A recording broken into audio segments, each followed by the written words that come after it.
welcome back to the AtEdge interview series. We're looking at part 4 of 7 of the Ransom and Mitchell interview, where they talk to us today about their secrets to success in the world of commercial photography.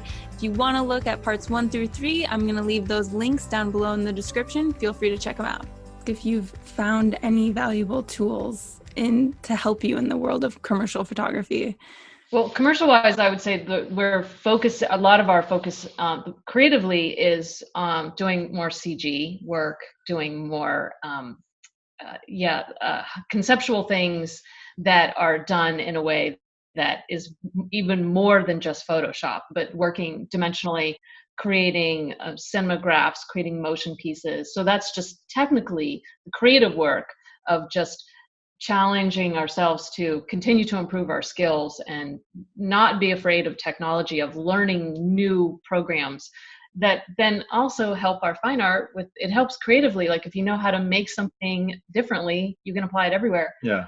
And then working with, I'd say Norman has been really wonderful. Yeah, our rep, Norman Maslow, he's been, I think, our best commercial tool to help kind of get us out there, because he's super hustling us.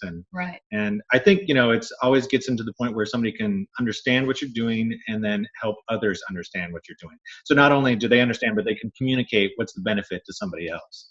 I think that's a lot of it where it gets into, is that when people start to understand who we are and what we do, it's like one of those, like you guys are a Swiss, you're not just like a tool, you're a tool chest, where you can kind of, what do we want to do? Whatever, great. It doesn't matter. That we'll kind of approach it in a manner that, what's the best way for you and for what it is that your project is? Do you need a one-time thing, or do you need this to iterate over 1,000 different screens in different kind of ways? And it does help to have somebody being your cheerleader. I mean, not everybody has a rep, and we feel very, very fortunate that we work with somebody so amazing. But it is hard to what, like he's saying, to say, but I can do all of these things. If somebody else is saying it for you, it really helps. How did you guys find him, or did he find you?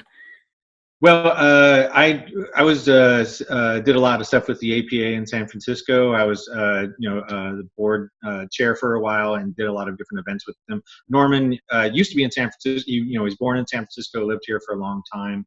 And so I kind of knew him casually, and we were with some other different representation, and we're starting to make the shift to find somebody new. And so I just, asked him, I said, hey, Norman, who do you think would be a good fit for us? And he's like, oh yeah, me.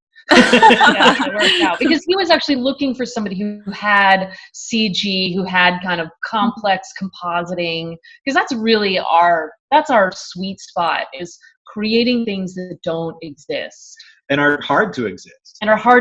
Exactly. Like we said, gravity and common sense are for suckers. But it's true, because that's really where I think, and commercially where we excel. So yeah.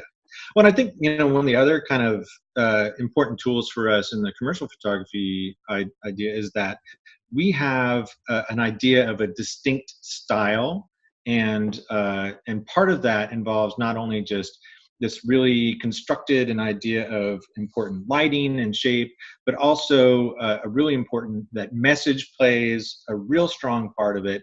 And we continually to put things in that reward repeat visitors. So if you see something once, you're going to take away some story from it. But when you come back to it again and again and again, as I say, like you're sitting there on the subway platform, and you're looking at the ad across from you, for the second time or for the 10th time in 2 weeks. Right. What more are you getting from that? And so it's that kind of like the little details. Yeah. Mm-hmm. We love the little details. We always approach it that our work is not so much a statement as it is a conversation. So that way it really brings people in and helps reward them as they kind of like continue to, develop a relationship with it.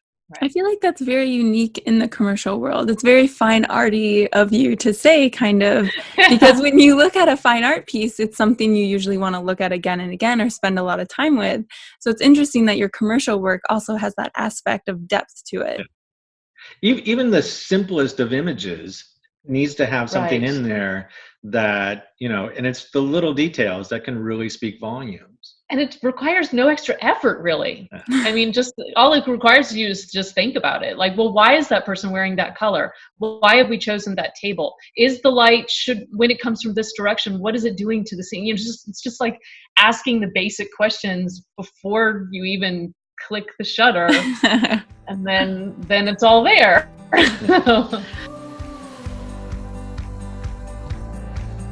Thank you for watching the AtEdge channel. I'm Elizabeth Owen, President of AtEdge. If you enjoyed this video, please subscribe. And you can check us out on social by following the links in the description. See you next time.